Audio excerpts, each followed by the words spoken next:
Assalamu alaikum wa rahmatullahi wa barakatuh. Que la paix soit sur vous ainsi que la miséricorde et la bénédiction. Un peu encore en continuité des précédentes interventions. Aujourd'hui sur le sujet des musulmans, du monde musulman, parce que c'est un sujet qui est global, qui est profond, qui demande beaucoup de choses, hein. Il y a beaucoup de choses à dire, donc j'ai préféré dissocier parce que sinon il y a tellement de choses à dire au sujet du monde musulman, des musulmans, que ça mérite une vidéo, une intervention complète. Et je vais commencer par un sujet parce que je sors justement d'un space Twitter qui parlait de ce sujet-là, du nationalisme. En l'occurrence, ce space Twitter peut être un space entre le fameux désert Sahara occidental, entre le Maroc et l'Algérie, avec des Algériens, des Marocains, comme d'habitude, en train de s'invectiver, etc. Bon, je vais un peu répéter en partie ce que j'ai dit pour commencer donc cette intervention. Euh, la réalité, en fait, ce qu'il faut comprendre, c'est qu'on vit dans un monde global, globalisé, et on est dans une ère de mondialisation. Ça veut dire ce qui va se passer dans tel endroit aura des répercussions à l'autre bout de la planète. On l'a vu par exemple avec la guerre en Ukraine. La guerre en Ukraine a eu des effets dans les quatre coins du monde, parce que l'Ukraine était un gros exportateur de blé, de maïs, etc. Donc il y a eu des effets. Donc on ne peut pas se restreindre à sa petite histoire régionale. C'est un peu comme la Palestine, c'est la même chose. La Palestine, la Syrie, la Libye, le Sahara occidental, la guerre là au Soudan, entre le Soudan du Nord, le Soudan du Sud, les divisions dans le monde musulman, etc. Et ce qu'il faut comprendre, c'est qu'on est dans un monde globalisé, avec des forces en présence, hein. Vous avez d'un côté le système qui domine le monde, qui domine le monde au niveau matériel, au niveau militaire, au niveau technologique, etc. Le monde occidental, donc avec les États-Unis, avec le Canada, l'Australie, la Grande-Bretagne et l'Union européenne. À côté de ça, vous avez la Chine. La Chine, comme je l'ai dit, ça peut faire sourire, mais fin des années 80, avec le PIB du Maroc ou du Cameroun ou je ne sais quoi. Et ils ont bouffé l'économie européenne dans l'espace de 30 ans, parce qu'ils ont appliqué un principe islamique qui est la Ummah. On fait corps ensemble, on s'unit ensemble, ce qui fait terriblement défaut aujourd'hui au monde musulman, hein. La Chine, un peu en miroir, s'est unie et euh, a développé, a levé les manches, n'est pas resté à chialer, à pleurer, ah on nous a fait ci, on nous a fait... Non, non, non, ils se sont bougés, ils ont fait corps ensemble pour le bien de la nation, pour le bien de la cité, ensemble, hein. Et ils ont développé, ils ont utilisé une méthode, ils ont acheté des technologies occidentales avec les brevets, ils ont acheté des Airbus, des Boeing, etc. avec les brevets. Ils ont envoyé des ingénieurs chinois à Londres, à New York, à la Silicon Valley, à Paris, etc. pour apprendre de cette science et de la ramener en Chine, de l'importer. Et aujourd'hui, bah, vous voyez dans quel état est la Chine. La Chine fabrique des porte-avions, fabrique des avions, des voitures, des smartphones et compagnie, hein. Comme j'ai expliqué dans ce Space Twitter, c'est que imaginez-vous que des colons envahissent la Chine et morcelette comme ça, mais en petits morceaux la Chine, découpe en morceaux la Chine, en traçant des frontières comme ça en, au crayon, avec des provinces, etc., en divisant toutes les provinces chinoises, en divisant la Chine en 30, en 40 morceaux, et en instaurant des États-nations. Et ils les laissent comme ça, ils partent en les laissant se chamailler entre eux, et, euh, et, vous- et, et, euh, et tous ces États, comme ça, toutes ces provinces chinoises sont des États-nations en train de se chamailler, en train de se battre pour leurs frontières, en train de se diviser, etc. Bah, la Chine serait pas dans cet état aujourd'hui, serait faible, amoindrie, etc. Bah, c'est exactement ce qu'ont fait les colons avec le monde musulman. On avait un khalifa uni, fort, robuste, avec une force technologique, scientifique, militaire, intellectuelle, etc. On avait cette izza, cette bonne fierté, on était fort, etc. Alhamdulillah, par la grâce d'Allah subhanahu wa ta'ala. Et après, ben, les musulmans commencent à se détourner du dîn, à vouloir copier le colon, etc., sont fait coloniser. Les colons, ben, ils sont partis en partie, pas complètement, mais en partie, en laissant des frontières abjectes, en laissant des marionnettes au pouvoir pour la plupart, en traçant des frontières au crayon. Et amusez-vous à vous chamailler, et chacun est là, je suis turc, je suis sénégalais, je suis marocain, je suis tunisien, et blabla, et finalement on est tous perdants. On est tous perdants. Et ce que comprennent pas tous ces fanatiques de la Palestine, par exemple, qui sont là en train de se chamailler en train qui sont limite des adorateurs de la Palestine, ils comprennent pas ça. Quand vous leur expliquez, par exemple, vous leur expliquez calmement, écoutez, on vit dans un monde globalisé. Bon, il y a des forces en présence, etc. Tant que la Palestine sera isolée comme ça, face à Israël, et derrière Israël, on sait bien évidemment qu'il y a les USA, il y a l'Union Européenne, il y a la Chine, etc. Il y a des forces en présence qui sont derrière, qui soutiennent ce petit État sioniste.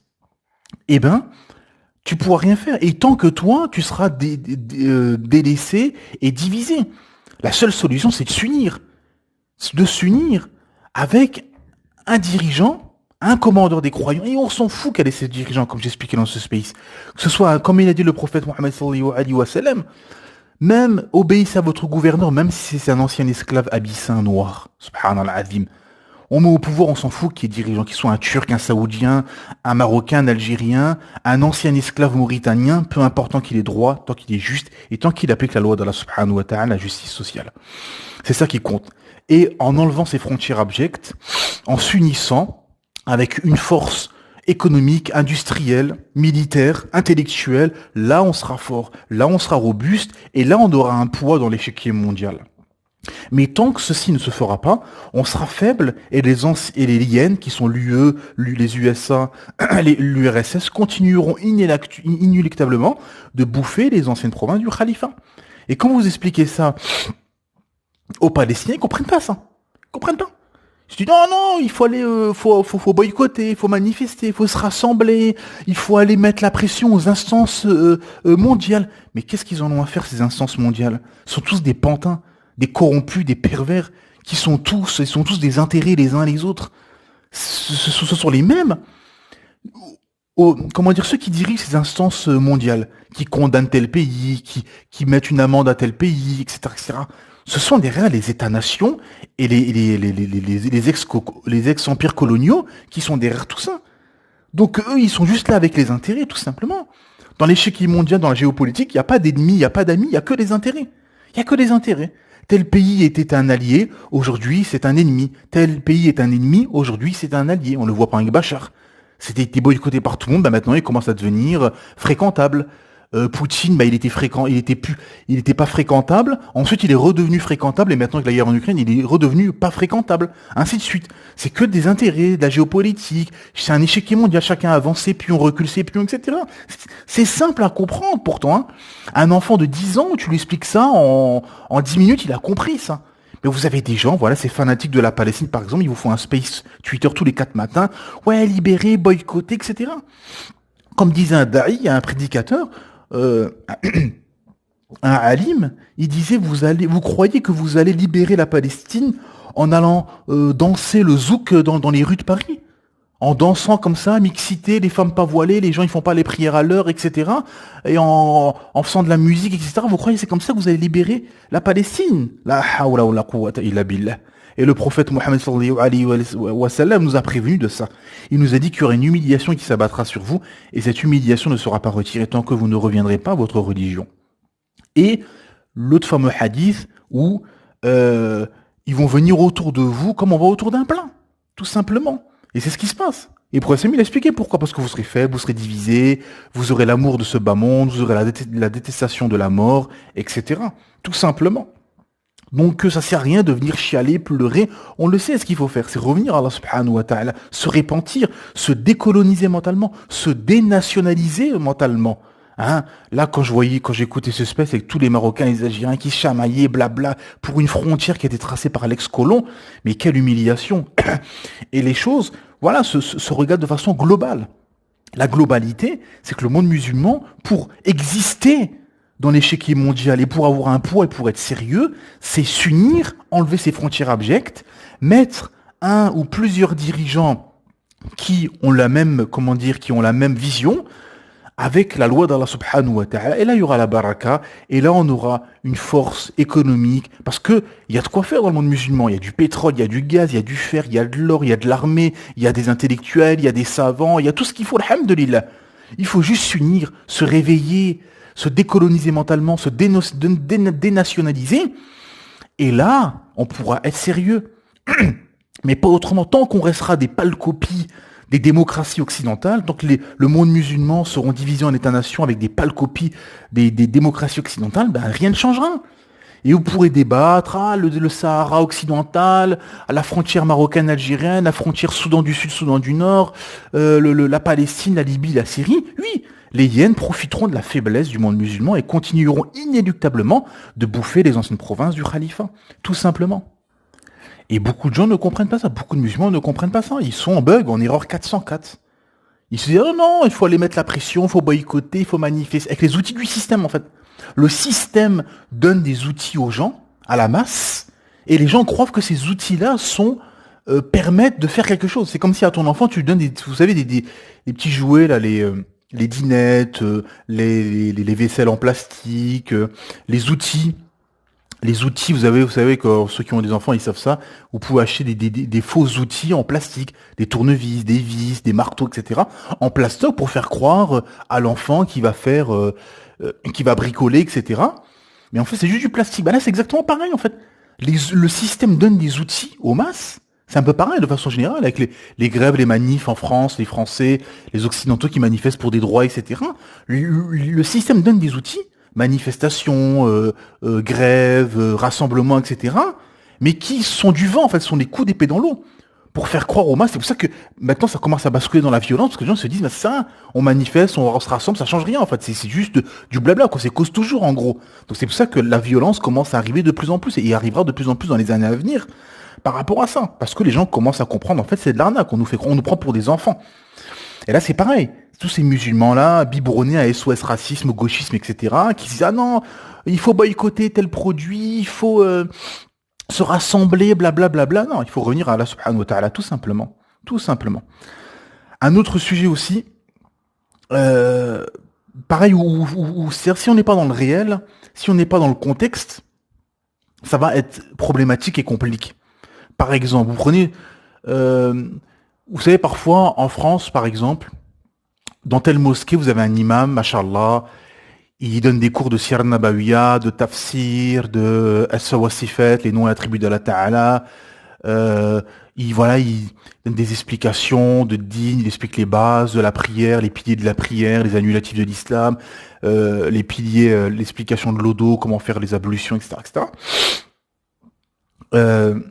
Et cet imam, par exemple, va faire une erreur, ou va se tromper sur un sujet, etc.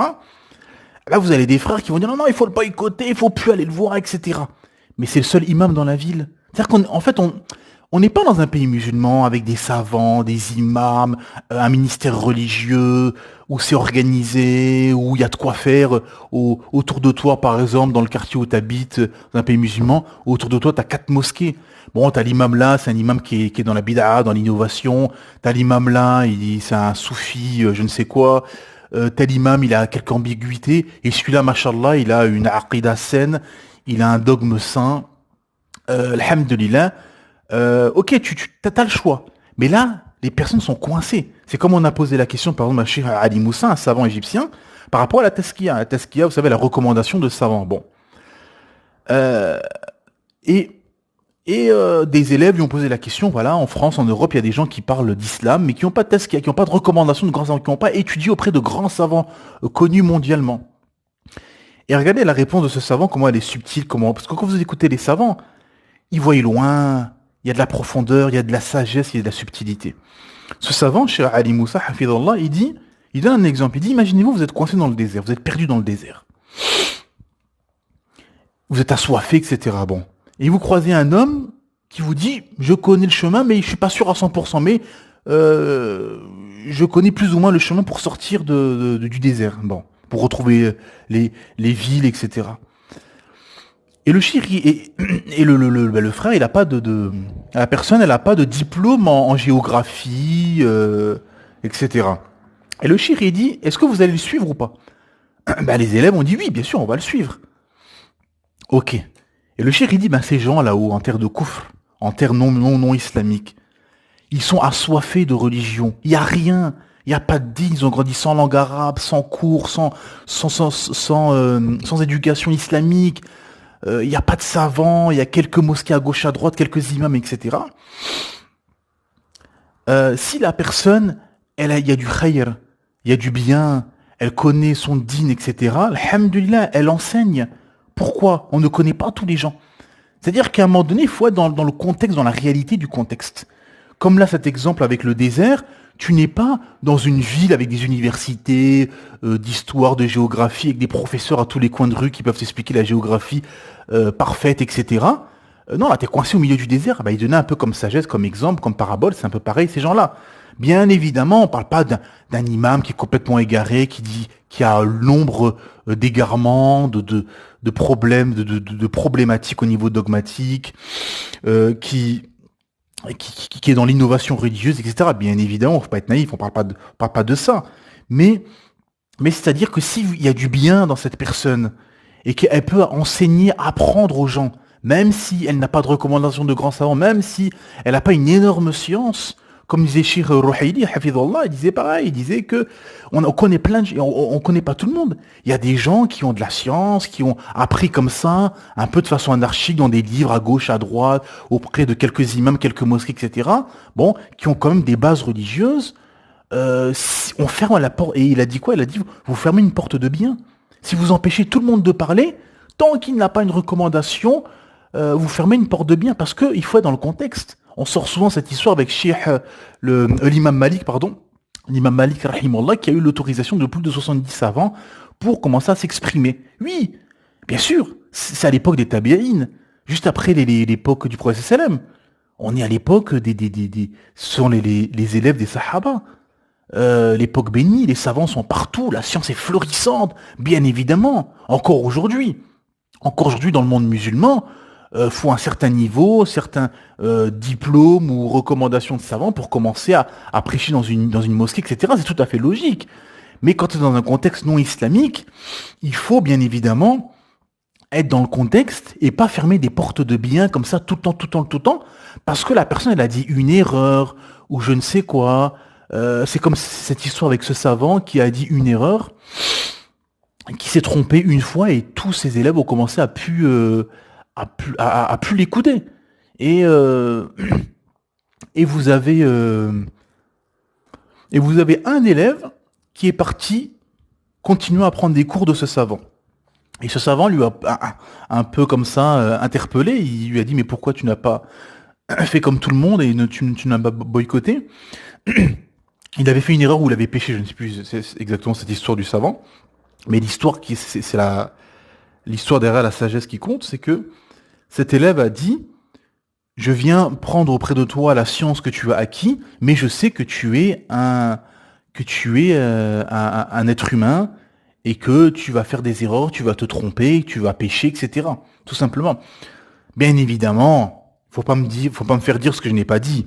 On parle pas d'écouter n'importe qui, d'aller prendre la science de n'importe qui, parce que bien évidemment, surtout dans cette époque, les prédicateurs égarés, égareurs, qui ont plein d'ambiguïtés, plein d'innovations, qui remettent en cause des fondements de la religion, des obligations. Il y a des consensus de savants comme le hijab ou l'alcool ou je ne sais quoi. Bien évidemment, faut pas être naïf dessus. Euh, et c'est pas du tout c'est pas du tout le propos. Mais ça rejoint l'autre sujet par rapport à la géopolitique, les dirigeants, etc. Parce que beaucoup de gens se plaignent. Regardez les dirigeants qu'on a dans le monde musulman. Regardez les prédicateurs qu'on a. Surtout en France, vous avez beaucoup de les prédicateurs stars qui ont beaucoup de problématiques, qui ont fait beaucoup d'erreurs, etc. L'un va avec l'autre. C'est-à-dire qu'en fait, on a les dirigeants qu'on mérite et on a aussi les imams qu'on mérite. C'est tout simplement. C'est ça, c'est comme je dis souvent, moi j'ai connu un imam, un prédicateur qui était un peu une sorte d'ovni. C'est-à-dire qu'en fait, très éveillé, beaucoup de science, il parlait de tous les sujets, il parlait de géopolitique, de l'histoire française, il expliquait le contexte, il nous a appris beaucoup de choses, machallah. Et je me disais, en fait, il n'est pas à l'image de l'Assemblée, parce que la plupart des gens qui venaient l'écouter, bah, beaucoup, voilà, t'es laxiste, t'es loin du dîn, t'es dans la course à la dunya, la course à ce bas monde, beaucoup étaient endormis, etc. Et ce qui devait arriver arriva. Finalement, bah, au bout de quelques années, bah, il a été éliminé et on a mis quelqu'un complètement, voilà, complètement dans le moule, avec un discours soporifique et aseptisé, hein, tout simplement, parce que bah, les gens ne veulent pas écouter des discours qui dérangent. Et c'est pour ça que d'ailleurs, bah, les prédicateurs qui cartonnent en France, bah, ce sont les imams stars, les prédicateurs stars, sont des gens bah, avec beaucoup, c'est beaucoup des discours permissibles. On parle pas de certains sujets. On n'essaye pas de froisser les gens. On parle de sujets qui vont rassembler, mais dans le mauvais sens du terme. On évite certains sujets, certaines choses. On parle que des mêmes sujets, etc. Pourquoi? Parce que ça ratisse large. Tout simplement, ça ratisse large. Et donc, ça froisse personne. L'État français dit rien parce que bon, même si pour le système, du moment que tu crois dans la Ta'ala, t'es un islamiste, c'est bon. Et si tu commences à pratiquer l'islam, t'es un islamiste radical, intégriste et compagnie. Donc, mais il laisse certains prédicateurs, etc. Pourquoi? Parce que bah, il parle pas de sujets fondamentaux, de sujets globaux, géopolitiques, etc. Tout simplement. Et on a les dirigeants qu'on mérite, on a les imams qu'on mérite, on a les prédicateurs qu'on mérite, et on a, parce qu'on a finalement les peuples à l'image de tout ça, tout simplement. Quand les peuples étaient haut de gamme à l'époque, ben, on avait des dirigeants haut de gamme. Comme les peuples aujourd'hui sont bas de gamme, ben, on a des dirigeants bas de gamme, tout simplement. Hein, c'est QFD, c'est tout simplement. C'est d'une logique implacable, hein, c'est d'une logique implacable, hein, c'est coranique, c'est le Coran prouve ça, le Coran prouve ça, les hadiths prouvent ça, la Sunna, les prophètes prouvent ça, les dires et les paroles des savants prouvent ça, comme Hassan al-Basri rahimallah, comme Ibn al-Qayyim rahimallah, comme Ibn Taymiyyah rahimallah, comme tous ces savants qui ont beaucoup de propos sur la direction, comme Ibn al-Qayyim rahimallah qui disait quoi, qui disait, et les gens se plaignent du dirigeant, et Ibn al-Qayyim rahimallah leur a dit, c'est vous qui l'avez mis au pouvoir. Les gens ont dit, comment ça, c'est nous qui l'avons mis au pouvoir? C'est vous qui l'avez mis au pouvoir. C'est vous qui l'avez mis au pouvoir avec vos saïyettes, avec vos péchés, vos corruptions, vos mauvaises actions, vos manquements, etc. Parce que tu auras le dirigeant que tu mérites, tout simplement. Donc te plains pas du dirigeant, te plains-toi de toi-même, de tes péchés, de tes manquements. D'abord, réforme-toi toi. Réforme ta famille, réforme ton quartier, réforme ton village. Et Inch'Allah, le pays, si chacun fait ce travail-là, le pays sera réformé et le dirigeant sera plus haut de gamme, plus droit, tout simplement. Aussi un autre sujet par rapport à ça, par rapport à la problématique des musulmans, des réactions par rapport à l'affaire Tariq Ramadan. Je vais commencer avec cette histoire, c'était il me semble Ibn Taymiyyah rahimallah, où il donnait des cours de tawhid, d'unification divine, et les élèves se sont un peu plaints, enfin sont un peu plaints, ont voulu changer de sujet en quelque sorte, de cours. Et Ibn Taymiyyah, rahimahullah, leur a dit, écoutez, pour tester justement s'ils avaient compris l'unification divine, qu'est-ce que c'était unifier Allah Ta'ala, le tawhid. Il leur a dit, j'ai vu une personne qui a égorgé une poule au nom d'autre qu'Allah. Il a égorgé au nom d'une divinité ou de quelqu'un d'autre. Bon. Enfin, autre qu'Allah subhanahu wa ta'ala, tout simplement. Et les élèves, bon, sont pas trop offusqués, étaient pas trop choqués. Et après, il leur dit, j'ai vu quelqu'un, enfin, j'ai entendu qu'une personne a forniqué avec sa propre mère. Et là, les élèves se sont été choqués, scandalisés, etc. Bon. Ibn Taymiyyah, rahimahullah, leur a dit, on va reprendre les cours de tawhid au tout début parce que vous n'avez pas compris qu'est-ce qu'était le tawhid, l'unification divine. Parce que égorger, tuer par autre qu'Allah Ta'ala, il est pire que forniquer avec sa propre mère. Pourquoi? Parce que c'est du shirk. Et le pire péché en islam, c'est le shirk. Le shirk, l'association à Allah subhanahu wa ta'ala est pire que le meurtre, que la fornication, etc., que tous les péchés. C'est le pire péché en islam associé à Allah subhanahu wa ta'ala. Et là, c'est un peu en quelque sorte pareil.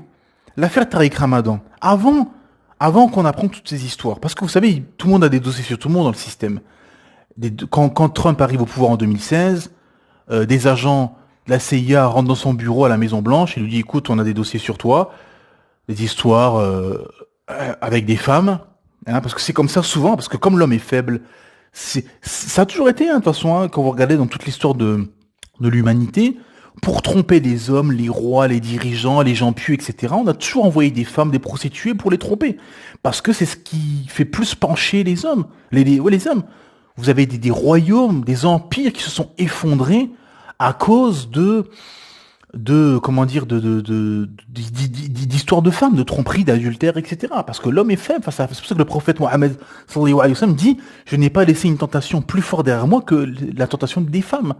Tout simplement. C'est pour ça que la femme qui est pieuse, qui se couvre, qui reste à la maison, qui n'est pas au ostentatoire, qui fait pas la fitna dans la société, elle est élevée auprès d'Allah Ta'ala.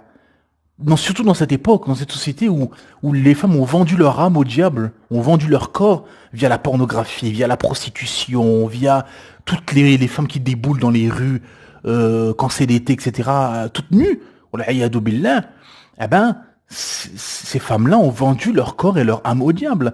Mais celle qui se préserve, qui se voile et qui reste à la maison, alhamdulillah, elle a vendu son âme à Allah subhanahu wa ta'ala. Alhamdulillah qu'Allah ta'ala préserve ces femmes. Amin. Et tout le monde a des dossiers sur tout le monde dans le système, et il y avait des dossiers sur Trump. Bah regardez, d'ailleurs, les dossiers là sont tombés il y a quelques mois là. Les dossiers sur Donald Trump finalement ont été révélés au grand jour. Mais voilà, tout le monde tient tout le monde avec des dossiers. Tiens, j'ai un dossier sur ça. Écoute, ils vont voir tel ministre, mais écoute, ton frère, il a fait ceci. Ta femme, on sait qu'elle a fait ça. Votre mari, on sait qu'il a fait ceci ou cela. Enfin, tout le monde a des dossiers sur tout le monde tient tout le monde, etc. Et c'est ce qu'il y avait avec Tariq Ramadan. Il y avait des dossiers sur lui et tout ça. Et dès que le système a voulu l'éliminer, les dossiers sont tombés. Mais les histoires de jambes en l'air, les histoires de fornication, etc., ça concerne que l'auteur. Tout ce qu'il a pu faire, c'est entre les femmes, entre lui et Allah subhanahu wa ta'ala, ça c'est les regards, c'est entre eux. Bon. Mais par contre, quand il a appelé un moratoire sur la lapidation, qui est un ordre d'Allah Ta'ala, qui est une loi divine, cette fameuse émission où il a débattu avec Nicolas Sarkozy, et donc il a appelé un moratoire, etc. Et malgré ça, il s'est fait quand même blâmer, moquer. Regardez, ça montre quoi? Ça montre que même si tu commences un peu à baisser la tête, un peu à faire des concessions sur ton dîne, ils te lâcheront pas tant que tu n'auras pas apostasié, tant que tu n'auras pas abandonné l'islam, tant que tu n'auras pas abandonné le Coran et la Sunna, ils ne te lâcheront pas. Comme cette histoire avec cet homme qu'on a envoyé, que les Quraysh ont envoyé au prophète Mohammed sallallahu alayhi wa sallam pour arrêter l'islam. Il lui a dit quoi? On te fait roi, tu seras notre gouverneur, on te donne toutes les femmes que tu veux, toutes les boissons que tu veux, on te ramène les meilleurs médecins du monde si tu es malade, etc. Mais une chose, arrête l'islam. Et là, c'est pareil. C'est pour ça que vous avez des prédicateurs, des imams qui corrompent la religion, tous ceux qui passent à la télé, à tous les imams corrompus, toute la clique des imams corrompus qui passent à la télé, parce qu'ils ont vendu leur dîne, ils ont vendu leur religion. Parce que voilà, on leur dit, si vous faites ci, ça, on vous offrira ci, on vous offrira ça. C'est comme ça que ça marche. C'est un monde de jungle, c'est comme la géopolitique. Voilà. Si toi, en tant que prédicateur, tu t'es ferme, le système te fera la guerre. Mais si tu lâches du lest, tu fais des concessions, etc., là, le système, mais ils te lâcheront pas jusqu'à que tu auras apostasié. Regardez, vous prenez l'imam Chalgoumi, voilà, le guide. C'est cet imposteur qui est un traître à l'islam et à la communauté musulmane. Vous avez maintenant aujourd'hui des gens qui commencent à lui dire, ce serait bien que vous vous apostasiez, vous arrêtez complètement l'islam parce que vous ne faites pas partie de l'islam, etc. Ça n'en finit jamais. Ça n'en finira jamais. Tant que tu n'auras pas apostasié, tu ne seras pas complètement dans leur camp, ils ne seront pas satisfaits de toi, tout simplement. Et ce fameux débat avec Sarkozy, où il dit faut un moratoire, etc., blabla et tout ça, on n'a entendu personne s'offusquer. Les musulmans de la masse n'étaient pas choqués, les prédicateurs de l'époque connus, personne n'en a parlé, personne n'a fait de prêche sur ça. Bon. Mais par contre, quand on a entendu cette histoire-là de fornication, c'est pire d'appeler à enlever un ordre d'Allah subhanahu wa ta'ala. C'est bien pire que ces histoires de jambes en l'air qui regardent que lui, ses femmes et Allah subhanahu wa ta'ala. Ça, c'est pire. Appeler comme ça à la télé devant des millions de téléspectateurs à enlever, à faire un moratoire pour finalement enlever la loi d'Allah subhanahu wa ta'ala, wal iyadu billah. Ah ben personne s'est offusqué. Mais par contre, dès qu'on a entendu ces histoires de fornication, ou bon, c'était accusé de viol, etc. Mais apparemment non, il n'y a pas de viol, etc. Mais le mohim, peu importe l'histoire, en tout cas ça a choqué beaucoup de gens. Alors que et beaucoup de prédicateurs connus sur YouTube, beaucoup d'imams ont fait des vidéos spéciales sur ça, sur les histoires de fornication, etc. Par contre, on les a pas entendus quand il a appelé à un moratoire sur la lapidation. Et les musulmans de la masse, pareil, quand il a appelé à ça, personne ça les a bougés, ça n'a dérangé personne. Mais les histoires de fornication, bah, ça a déchaîné les passions, ça a divisé les gens se sont excités, etc. etc. Enfin, ça a montré aussi les fanatiques, les adorateurs, comme Allah Ta'ala dit, ils ont adoré, ils ont pris ils ont pris leur rabbin et leur prêtre et Jésus, fils de Marie, comme divinité autre qu'Allah Ta'ala. Et aujourd'hui, vous avez beaucoup de gens, beaucoup de musulmans qui ont pris leurs imams, leurs prédicateurs ou leurs chirs comme adoration, ils les adorent autre qu'Allah. Malheureusement. Et vous avez beaucoup de gens, les fanatiques de Tariq Ramadan, bah, qui étaient là, le défendre coûte que coûte, etc. Non, c'est pas possible, etc. Parce que pour eux, leurs prédicateurs, leurs imams sont infaillibles. Hein, comme les fanatiques soufis, etc. Pour eux, leurs savants sont infaillibles. Ou les rawafides, là, les chiites, les chiites, qui ont leurs fameux imams là, infaillibles et tout ça, etc. Alors que si, tout imam, tout est prédicateur est faillible. Et vous avez des grands savants de l'islam qui ont fait des erreurs et qui sont trompés dans l'histoire de l'islam. Ça revient à ce que j'ai dit tout à l'heure. De boycotter tel imam parce qu'il a fait une erreur, vous avez des grands savants qui sont trompés, qui ont fait des erreurs. Hein. Donc, et ils sont connus leurs erreurs jusqu'à aujourd'hui. Et même des imams qui ont des écoles juridiques jusqu'à aujourd'hui. Hein. Donc c'est tout à fait normal. On est des humains, on va se tromper, on va faire des erreurs, etc. Mais la question, c'est de se repentir, se réformer. Et c'est quoi ta niya? Quelle est ta niya? Innamal a'malu binniyat. Le prophète dit, les actes ne valent que par leurs intentions. C'est quoi ton intention? C'est de corrompre la religion d'Allah Ta'ala, c'est réformer la religion d'Allah Ta'ala pour la mettre au goût de l'Occident et au goût de tes passions, ou bien tu t'es trompé, tu étais sincère. Voilà, c'est toute la différence. Et la différence avec ces grands savants qui étaient sincères, alhamdoulilah qu'Allah leur fasse miséricorde, qui ont fait des erreurs, mais eux, ils étaient sincères.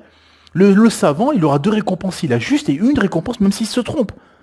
Voilà, et Allah Ta'ala connaît les intentions des uns et des autres. Et là, ben, les gens ça a déchaîné les passions, les gens se sont offusqués.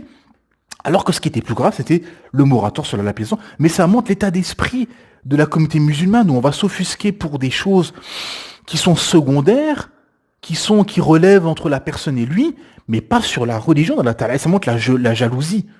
Est-ce que tu es jaloux pour la religion d'Allah Ta'ala, ou tu es jaloux pour tes passions, pour ton pays, pour ton état-nation, ou pour ton imam, ou pour ton prédicateur? C'est ça la question. Ça revient à tout ce que j'ai dit depuis le début. Vous avez beaucoup de musulmans qui sont jaloux pour leur état-nation, leur pâle copie montée de toutes pièces par l'ex-colon, qui sont jaloux pour leur village, qui sont jaloux pour leur tradition, comme parfois vous avez des choses, c'est une anecdote, mais ça montre l'état d'esprit. Les Marocains, les Algériens qui se battent pour des histoires de couscous et de tagine. Vous êtes jaloux pour une histoire de couscous et de tagine. Wala'iyadu billah. Vous êtes jaloux pour votre état-nation, pour votre village. Vous êtes jaloux pour votre drapeau. Vous êtes jaloux pour votre prédicateur. Ou vous êtes jaloux pour votre religion, pour l'islam, pour le Coran et pour la sunna. Vous êtes jaloux pourquoi? C'est ça la réalité. Pareil, un autre sujet aussi qui déchaîne un peu les passions.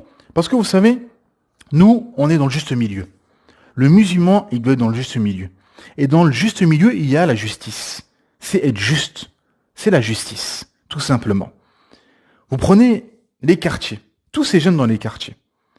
Parce qu'on a eu le Covid pendant 2 ans, mais par contre, ces virus-là, ces racailles, ces délinquants, ces voyous, ces trafiquants qui sont dans les quartiers sont des virus depuis 40-50 ans.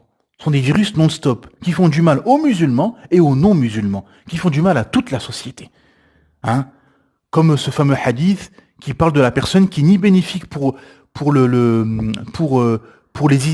ce bas monde, et qui est ni bénéfique pour la religion, ni bénéfique pour les affaires de ce bas monde, pour les affaires mondaines, ni bénéfique pour la religion, pour l'islam, ni l'un ni l'autre.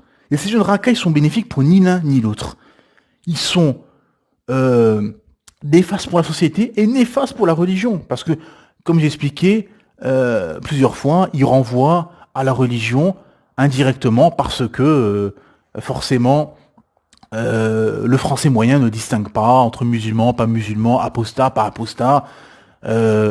Pour lui, il est maghrébin, il s'appelle Rachid, il est musulman. Le gars, il est athée, il a apostasé depuis 20 ans. Il a quitté son Algérie natale depuis 35 ans. Il est venu en France, il a apostasié, il s'est marié avec une Française. Il boit de l'alcool, il mange du porc, il fait pas le ramadan, plus rien, et il a apostasé de l'islam. Bah, le français moyen, pour lui, c'est un musulman, tu vois. Vous voyez, c'est l'ignorance, mais c'est comme ça. Bon. Ah ben, quand vous expliquez ça, que euh, ces jeunes racailles sont néfastes, sont des voyous, et dans un État islamique qui applique la charia d'Allah Ta'ala, ils auraient été lapidés depuis longtemps, ou certains auraient eu la peine de mort, ou ils auraient eu la main coupée, hein, dans un État islamique, ils auraient été au moins lapidés, voire la peine de mort, pour tout ce qu'ils font, les meurtres, les assassinats, les trafics, les règlements de compte, etc., les vices et la corruption qui propagent. Bah vous avez pareil tous ces musulmans là, c'est un peu les mêmes hein, que les adorateurs de la Palestine, les SOS racisme, gauchistes, etc. qui vont vous dire ah vous faites le jeu de l'extrême droite, vous parlez comme les gens de l'extrême droite. Non non, on parle comme des gens justes. Faut être dans le jeu, le musulman il doit être dans le juste milieu. Et c'est ce que beaucoup de non-musulmans et beaucoup de vous savez les patriotes, les zémouriens, les pro extrême droite entre guillemets, etc. reprochent aux musulmans ah ben de comment dire d'être complice en quelque sorte de toutes ces racailles. Alors que non, on condamne ça. C'est pas du tout, ça n'a rien à voir à l'islam, mais au contraire, c'est pur. Ce sont des gens qui sont des purs produits du système occidental, hein. Sexe, drogue et rap. Tout simplement, ils ont grandi avec les films mafieux, trafic de drogue, les clips de rap, etc. hein. Ils ont rien à voir à l'islam. Mais quand vous condamnez ça, quand vous expliquez que ces jeunes racailles sont néfastes pour tout le monde, pour toute la société, et même pour eux-mêmes, regardez avec les règlements de compte, à Marseille, avec des gamins de 13, 14, 15 ans qui meurent sur des règlements de compte, eh ben on vous dit, ah non, mais là, il faut leur trouver du travail, voilà, la fatalité, le problème, c'est qu'ils sont discriminés, blablabla. Non, celui qui veut s'en sortir, il va s'en sortir. Il n'est pas obligé d'aller trafiquer. Il n'est pas obligé de faire le mal, de propager le vice et la corruption. Tout simplement, tu veux t'en sortir, tu peux t'en sortir. Il y a des causes, il y a des moyens, il y a des formations, il y a des choses, etc. Ainsi de suite. Il y a des gens, ils n'ont rien à faire de ton boulot, comme j'expliquais, à 1400 ou 1500 euros. Eux, ce qu'ils veulent, c'est prendre une bibo de 20 ans, avoir de l'argent, des liasses de billets, avoir une Porsche, une Ferrari, et aller sur la Côte d'Azur, aux Champs-Élysées, etc. C'est ça la réalité. Voilà, faut sortir des utopies, du fantasme, ou je ne sais quoi. Toute cette mentalité, en fait, il faut que les musulmans se décolonisent et dénationalisent. Et il faut aussi que les musulmans se dégauchisme, des SOS racisme aussi. Hein, parce que beaucoup de musulmans ont grandi avec cette mentalité gauchiste, malheureusement. Et on voit aujourd'hui les effets néfastes de tout ça. Pourquoi? Parce que condamner le blâmable et autoriser le convenable, c'est un fondement à la religion d'Allah subhanahu wa ta'ala. Ta'ala nous dit kuntum khayra ummatin ukhrijat lin-nas ta'muru bil ma'ruf wa tanha 'anil munkar wa tu'minuna billah. Vous êtes la meilleure communauté qu'on a fait surgir aux gens, vous autorisez le convenable et blâmez le blâmable, et vous croyez en Allah Ta'ala, subhanahu wa ta'ala. Et donc c'est ça la réalité, mes frères et sœurs, vous qui n'êtes pas musulmans. C'est qu'en islam, on doit condamner ce qui est blâmable, et autoriser ce qui est convenable. Tout simplement, parce que tu passes pour un hypocrite, si tu dis pas ça.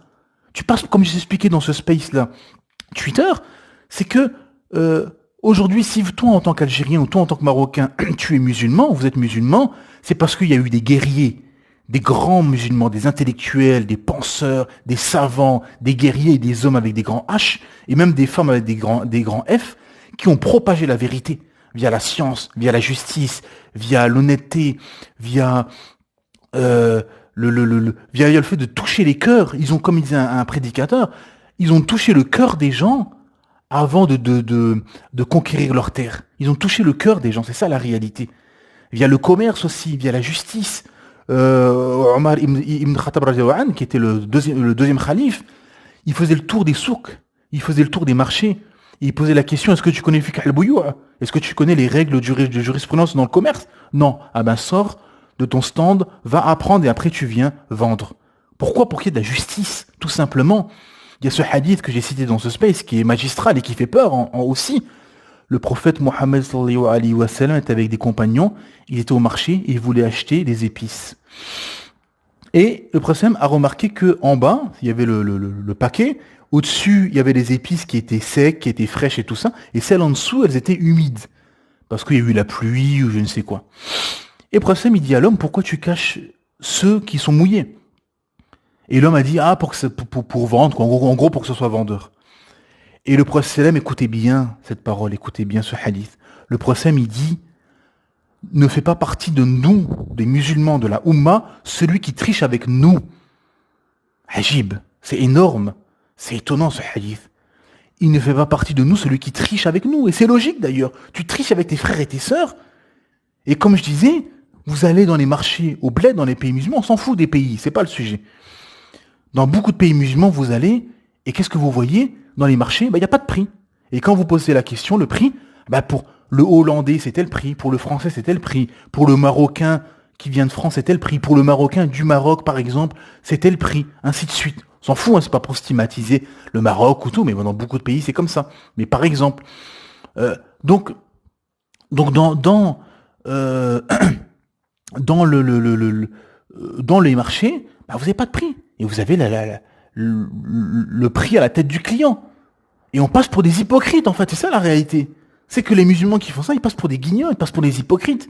Et le non-musulman moyen, lui, il distingue pas. Il se dit, c'est comme ça, c'est dans leur culture, c'est dans leur religion, peut-être c'est dans l'islam qu'il faut faire ça. Eux, dans leur religion, ils ont peut-être le droit de tricher et de vendre en fonction de la tête du client. Alors que non. Le musulman, il doit être juste, droit. Et regardez ce hadith, après midi, il fait pas partie de notre communauté, celui qui triche avec nous. Tout simplement. Et encore pire avec les non-musulmans, parce que tu dois les appeler à l'islam, tu dois leur montrer le bon comportement, tu dois leur montrer la justice. Parce que le musulman, il connaît l'islam, donc lui, il sait que ça ne fait pas partie de l'islam, le fait de tricher comme ça. Mais le non-musulman, c'est encore pire, parce que lui, il ne sait pas, il ne connaît pas l'islam. Donc c'est ça la gravité, mes frères et sœurs. La mauvaise image que vous allez renvoyer sur les racailles dans les cités, que ce soit tous ces gauchistes là, musulmans qui sont, dans la paranoïa, dans la schizophrénie. Non, mais en fait, il faut toujours excuser. Non, il faut condamner à un moment donné. Il faut condamner, il faut dire la vérité, tout simplement. Et dans tous ces marchés dans les pays musulmans où ça triche, etc., en fait, on passe pour des lâches, on passe pour des hypocrites, on passe pour des guignols. Hein, c'est ça la réalité. Il y a aussi une autre schizophrénie, où c'est vraiment... Parce que vous savez, si... allez voir comment le Vietnam s'est développé. Je dis ça parce que vous avez beaucoup d'Africains, beaucoup de gens comme ça, des ex-colonies, excusez-moi, qui, soit 50 ans, 60 ans, 70 ans après les indépendances, sont encore en train de chialer. Encore en train de chialer. Oh, on s'est fait coloniser, etc. Comme j'avais tweeté. Quand la schizophrénie et la lâcheté sont mélangées, vous avez ce que je vais expliquer là. Vous avez des gens dans les pays africains ou maghrébins qui fuient leur pays, premièrement. Donc ça, c'est le côté lâcheté. On fuit son pays. On n'est pas là à se retrousser les manches, à développer, etc. On fuit ce pays pour aller chez l'ex-colon et pour en même temps accuser cet ex-colon d'être la cause du non-développement de son pays. Oui, eux, ils profitent de tes faiblesses, bien évidemment. Mais ils vont accuser cet ex-colon d'être la cause du non-développement de son pays. Donc là, en fait, on est dans la schizophrénie à la lâcheté. La lâcheté parce que tu fuis ton pays, et la schizophrénie parce que tu vas dans un pays, une ex-colonie, et en même temps, tu détestes ce pays. Tu vas vivre dans un pays que tu détestes, et tu l'accuses d'être la cause du non-développement de ton pays. Mais pourquoi déjà tu vas dans ce pays-là, que tu détestes et que tu accuses? Mais on est dans la schizophrénie. C'est comme tous ces Algériens, par exemple, allez hop, comme ça, parce que j'ai parlé des Marocains, ça fera aussi les Algériens, comme ça tout le monde sera content. Vous avez ces Algériens qui vont en France et qui sont là, vive à l'Algérie, qui sont là avec le drapeau, mais on est dans la schizophrénie. Mais on est chez les fous, en fait. On se dit, mais comment réfléchissent ces gens-là? En fait, au niveau intellectuel, au niveau des animaux, tu fuis ton pays, tu vas dans un pays à détester ce pays, à insulter ce pays, en l'occurrence la France, et en idolâtrant, en louant ton pays que t'as fui. Vive à l'Algérie, les drapeaux, etc. Mais en fait, on est dans la schizophrénie, on est chez les fous. Imaginez-vous l'inverse. Imaginez-vous des Français qui fuient la France, qui vont en Algérie, et qui sont là en train d'insulter et de dénigrer l'Algérie matin et soir, et qui sont là avec le drapeau de la France en disant « Vive à la France, vive à la France !» Mais tu vas leur dire « Mais vous êtes des malades mentaux, les gars, retournez en France si vous faites ça. » Mais là, c'est pareil. En gros, pourquoi? Parce que tu viens en France pour profiter de la carte vitale, pour profiter de la CAF, pour profiter du SMIC, pour profiter des aides sociales. Mais c'est tout. Mais en fait, on n'a rien à faire de ce pays. En fait, c'est de l'hypocrisie. C'est de l'hypocrisie. C'est de la lâcheté et c'est de la schizophrénie, en fait. Tout ça mélangé. T'es juste là. Et une fois que ces gens-là meurent, ah ben, ils veulent absolument être enterrés au pays. Et là, tu te dis, mais on est complètement chez les fous, en fait. Tu fuis ton pays. Tu fuis un pays que tu t'idolâtres et que tu fanatises et que tu es incapable de vivre dans ce pays-là. Tu dénigres le pays d'accueil. Tu t'accuses ce pays d'accueil d'être la cause du non-développement de ton pays. Et en même temps, le jour où tu meurs, tu veux absolument te faire enterrer dans ton village au bled, entre quatre planches. Mais là, c'est fini, ça. La hijra, c'est quand t'es vivant. Il faut fuir ces terres mécréantes quand t'es vivant, aller en terre d'islam quand t'es vivant, pas entre quatre planches, c'est fini. Ton sort est scellé. Et là, tu te dis, mais on est complètement chez les malades mentaux, quoi. C'est la schizophrénie totale. Et ça, il faut le dire, on est complètement dans la schizophrénie, dans la lâcheté et dans l'hypocrisie. Parce qu'imaginez-vous, et c'est souvent ce que je fais je fais référence à ça dans mes tweets, c'est que, imaginez-vous que les Allemands, en 1945, auraient fui l'Allemagne. Où serait l'Allemagne aujourd'hui? Non. Qu'est-ce qu'ont fait les Allemands? Ils se sont retroussés les manches. Ils sont pas chialés, ouais, oh, regardez ce qu'on fait, les Français avec la coalition, etc., ce qu'ont fait les Soviétiques. Non, non. Ils sont bougés, ils sont remontés les manches, et 10 ans plus tard, en 1955, ils redeviennent une des premières puissances mondiales, avec les États-Unis d'Amérique, en l'espace de 10 ans. Encore aujourd'hui, les économistes, ils vous disent, ils n'arrivent pas à comprendre. Comment ils ont fait ça? Comment est-ce possible? Subhanallah Adim. Pourquoi? Parce qu'à un moment donné, en fait, quand un peuple veut se bouger et veut développer les choses, ah ben il peut tout simplement, comme on l'a vu au Vietnam. Regardez le Vietnam, ils se sont fait massacrer par les Américains, ah ben ils se sont bougés et ils sont pas là, ils ont pas fui à tout prix leur pays et ils sont venus à fuir en disant ah regardez 50 ans ou 60 ans plus tard encore à chialer sur le fait que tel pays a été la cause du non-développement de notre pays, etc. Non, non, ils sont bougés. Regardez le Vietnam aujourd'hui à développer leur pays, à bouger, l'économie s'est relevée, les infrastructures, etc.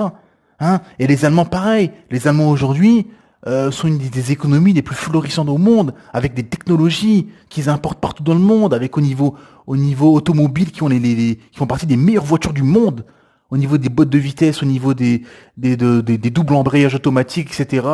Les brevets qu'ils ont déposés, au niveau moteur, etc. Hein. Donc ils se sont bougés, ils se sont réveillés, ils sont pas restés à chialer comme ça pendant des années. Et accuser l'ex-colon à tout prix, voilà, regardez ce qu'ils nous ont fait, à chialer, et à venir, comme on a vu cette vidéo de BFM TV, là, qui a circulé sur Twitter, d'un Africain, je sais plus, venu du Congo, ou je sais plus quel pays africain, en disant, vous êtes venus chez nous, vous nous avez colonisés, vous vous empêchez de nous développer, je vais venir chez vous, on va venir chez vous pour se venger, etc. Mais on est complètement chez la schizophrénie, il n'y a aucun projet, enfin, ça n'a aucun sens. Mais bouge-toi, reste dans ton pays, développe ton pays. Et c'est ça le malheur. Le malheur de l'Afrique, et même du monde maghrébin, c'est qu'en fait, on vit dans le passé. On vit dans le passé, dans la schizophrénie, à accuser inéluctablement l'ex-colon, mais bougez-vous. Utilisez la richesse qu'Allah Ta'ala vous a donnée. Il y a beaucoup de jeunesse, il y a du pétrole, il y a du gaz, il y a du fer, etc. Bougez-vous, revenez à Allah Ta'ala. Croyez en Allah Ta'ala, appliquez ce qu'Allah Ta'ala a dit. Parce que c'est comme les histoires, je fais un parallèle, comme les histoires de sorcellerie, de Rokia, etc. Vous avez beaucoup de gens, mais ils font pas la prière. La fille met pas le hijab, le gars, il va traîner au café en boîte de nuit, il fait pas la prière, etc. Et il s'étonne d'avoir le mauvais œil, d'être ensorcelé ou je ne sais quoi. Mais revenez à Allah subhanahu wa ta'ala. C'est ça la réalité. Comprendre le message divin. C'est pas en allant, et vous avez des charlatans, bien sûr, qui profitent de ça. Ils viennent dans leur cabinet, ils récitent le Coran, pendant 1 heure, allez, salam alaikum, à la semaine prochaine, à la prochaine séance. Et la personne, elle est loin de l'islam, elle est loin du din, et l'autre, il lui pose, le prédicateur, enfin le raqi, il lui pose même pas des questions sur son din, où il en est au niveau de son din. Hein. C'est ça le malheur aussi.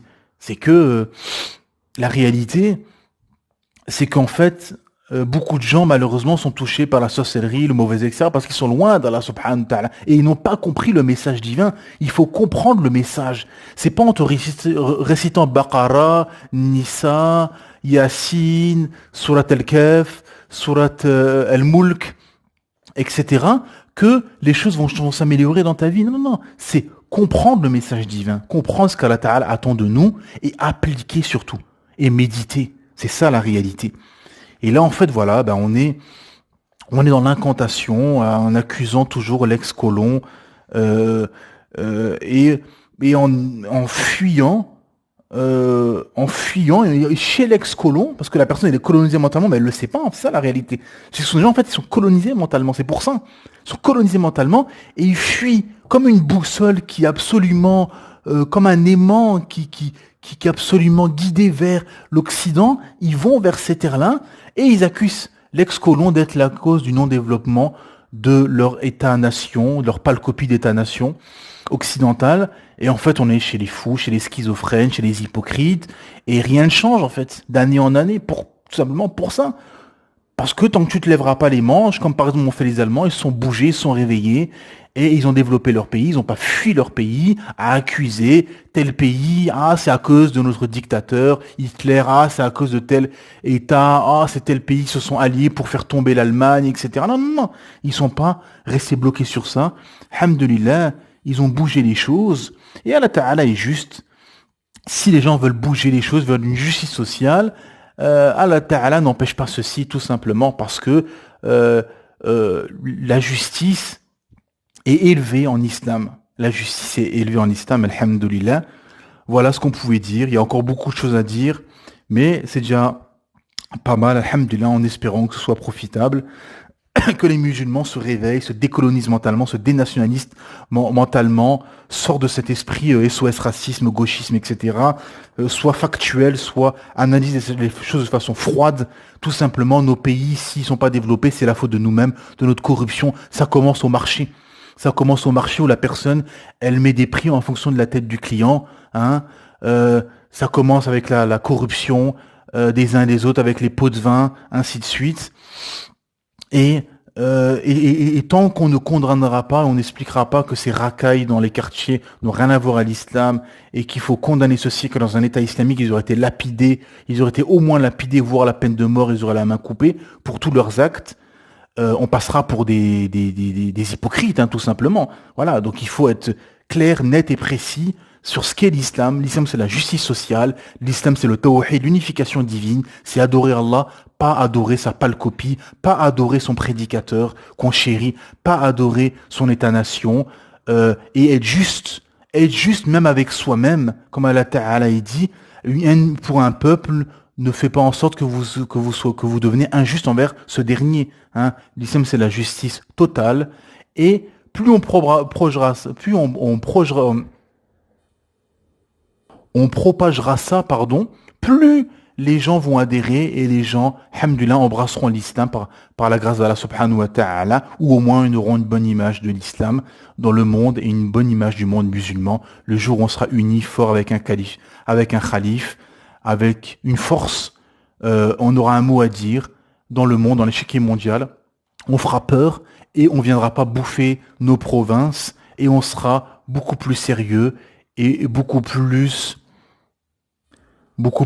à l'écoute, et le monde musulman et l'islam et le monde musulman rayonnera dans le monde. Sinon, tant que tout ce spectacle affligeant des États-nations divisés, de ces pots de vin, de la corruption dans les marchés, de les racailles dans les quartiers, de le fait de tomber dans l'innovation religieuse, de vouloir réformer la religion d'Allah Ta'ala pour arranger ses passions ou faire plaisir à l'Occident, à l'ex-colon, et qu'on sera pas, qu'on sera encore dans cet esprit gauchisme, etc. Ah ben, tout ce spectacle affligeant ne changera pas, rien ne changera tant que tout ça ne sera pas réformé, et on ne changera pas tout ça, tout simplement, mes frères et sœurs. Voilà ce qu'on pouvait dire sur ce sujet. Subhanaka wa bihamdik, shadu an la ilaha illa ant, astaghfiruka wa atubu ilayk.